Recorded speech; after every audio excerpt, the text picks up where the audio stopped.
नमस्कार। आज हम एमए उत्तरार्ध के भाषा विज्ञान पेपर में भाषा के विविध रूप पर बात करने जा रहे हैं कि भाषा के रूप कौन से हैं। इस संबंध में आपसे परीक्षा में प्रश्न पूछे जाते हैं, निबंधात्मक प्रश्न भी और लघु प्रश्न भी पूछे जा सकते हैं। तो आज हम बात कर रहे हैं भाषा के विविध रूप पर। सबसे पहले हम बात करते हैं भाषा के रूपों में। इतिहास के आधार पर हम भाषा को कितने रूपों में देखते हैं। तो सबसे पहले हम बात करते हैं मूल भाषा की। मूल भाषा वह भाषा जिससे अन्य भाषाएं निकली हैं, जिससे अन्य भाषाएं उत्पन्न हुई हैं, उसे हम कहते हैं मूल भाषा। तो सबसे पहले आती है मूल भाषा। इसके बाद हम बात करते हैं प्राचीन भाषा। इतिहास, जैसा कि हमने जब हिंदी भाषा का उद्भव एवं विकास किया था तो उसमें भी हमने प्राचीन भाषा, मध्यकालीन भाषा और आधुनिक भाषाओं को देखा था।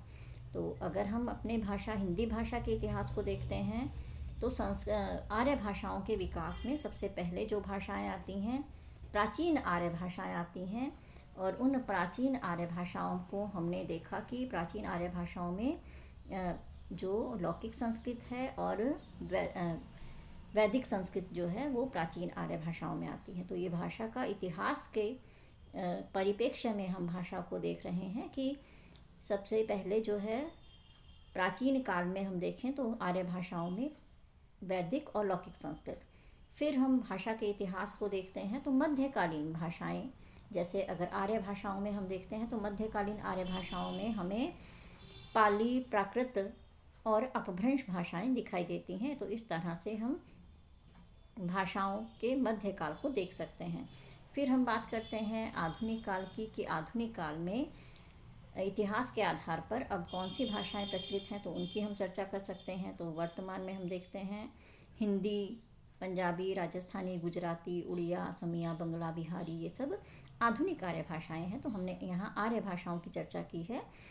हम पाश्चात्य देशों की भाषाओं को भी इसी तरह से बांट करके देख सकते हैं। मूल भाषा, जिससे बाद में भाषाओं का विकास हुआ, फिर प्राचीन भाषाएं, मध्यकालीन भाषाएं और आधुनिक भाषाएं। तो ये तो वर्गीकरण हमने देखा है इतिहास के आधार पर। अब हम बात करते हैं आगे। इतिहास के बाद हम बात करते हैं भूगोल तथा क्षेत्र के आधार पर कि कितने क्षेत्र में कोई भाषा बोली जाती है। इस आधार पर हम देखें तो सबसे पहले यानी कि सबसे सीमित क्षेत्र जो आता है वो है व्यक्ति बोली का। जो व्यक्ति द्वारा बोली जाती है, एक व्यक्ति के द्वारा जो बोली जाती है उसे हम कहते हैं व्यक्ति बोली। धीरे धीरे जो है वही बोली कई व्यक्तियों द्वारा उस क्षेत्र में बोली जाती है। एक क्षेत्र में बहुत सारे लोगों के द्वारा जब बोली जाती है तो उसका क्षेत्र बढ़ जाता है। तो इस तरह से वह बोली कहलाती है स्थानीय बोली, वहाँ पर बोली जाने वाली बोली। स्थानीय बोली, अनेक स्थानीय बोलियां जब मिलती हैं तो धीरे धीरे क्षेत्र जो है बढ़ता चला जाता है। भूगोल उसका क्षेत्र बढ़ेगा और इस तरह से कई स्थानीय बोलियां मिलकर के किसका निर्माण करती हैं, उपबोली का निर्माण करती हैं। फिर उसके बाद क्षेत्र, भूगोल के आधार पर हम देख रहे हैं क्षेत्र फिर बढ़ता है, यानी कि कई उपबोलियां मिलकर के एक उपभाषा बनाती हैं। कई उपबोलियां मिलकर के किसका निर्माण करेंगे, एक उपभाषा का।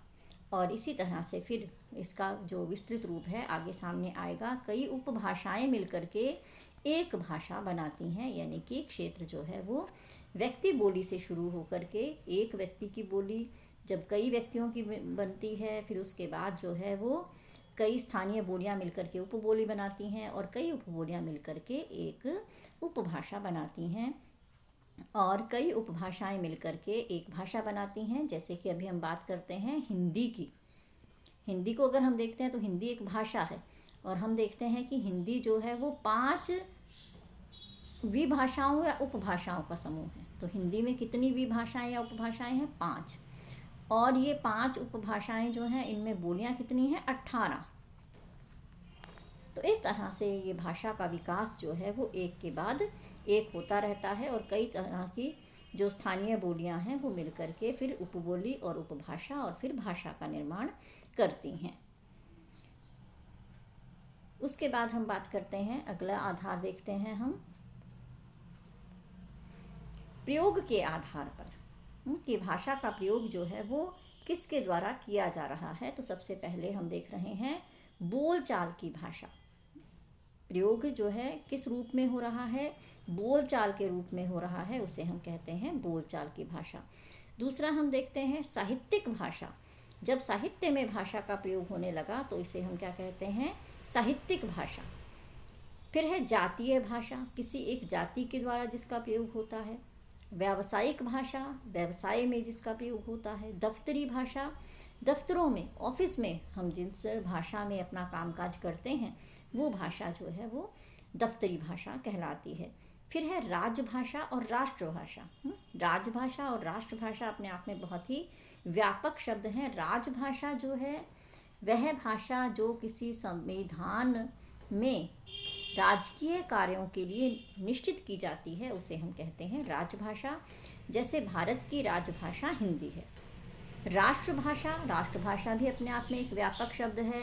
राष्ट्रभाषा हम उस भाषा को कहते हैं जो जिसे देश के अधिकांश जनता बोलती है, समझती है और जो हमारी संस्कृति की वाहक होती है, जिसमें हम अपने दैनिक व्यवहार के कार्य भी करते हैं। तो ये भाषा जो है वो अपने आप में बहुत ही व्यापक है, राष्ट्रभाषा। हिंदी जो है अपने व्यापक रूप में भारत की राष्ट्रभाषा भी है। फिर है गुप्त भाषा। गुप्त भाषा से यह अभिप्राय है कि जब किन्हीं कार्यों को करने के लिए सेना के द्वारा या किसी और वर्ग के द्वारा अपने कार्यों को करने के लिए किसी भाषा का निर्माण किया जाता है तो उसे हम कहते हैं गुप्त भाषा। फिर है जीवित भाषा। कुछ भाषाएं ऐसी हैं जो अब बिल्कुल ही प्रयोग में नहीं रह गई हैं, जिनका अस्तित्व समाप्त हो चुका है, उन्हें हम कहते हैं मृत भाषा। जीवित भाषाएं तो जिनका प्रयोग हो रहा है और जो है मृत भाषाएं जिनका प्रयोग जो है अब नहीं हो रहा है, ऐसी भाषाओं को हम मृत भाषा कहते हैं। आगे है निर्माण के आधार पर। निर्माण के आधार पर हम देखते हैं कि जो भाषा है वो दो तरह की है। निर्माण के आधार पर यहाँ हम देख लेते हैं दो तरह की भाषा है। ये जो हमने यहाँ पर दिया है ये क्या है, निर्माण के आधार पर। सहज भाषा और कृत्रिम भाषा, ये है निर्माण के आधार पर। सहज भाषा जो सहज रूप में ही बोलने लगते हैं और धीरे धीरे जिसका प्रयोग होने लगता है वो क्या है, सहज भाषा। और कृत्रिम भाषा जिसे बनाया जाता है, कृत्रिम भाषा जिन्हें किन्हीं कार्यों को करने के लिए बनाया जाता है उसे हम कहते हैं कृत्रिम भाषा। कुछ लोग मिलकर के एक निश्चित कर लेते हैं कि किस रूप में इसका प्रयोग करेंगे, तो ये भाषा जो है वो कृत्रिम भाषा है। अगर हम इसका उदाहरण देखें तो एस्पेरेंटो जो भाषा है वो कृत्रिम भाषा के रूप में जानी जाती है। अगला आधार हम देखते हैं, यहीं पर हमने लिख दिया है मानकता या शुद्धता के आधार पर।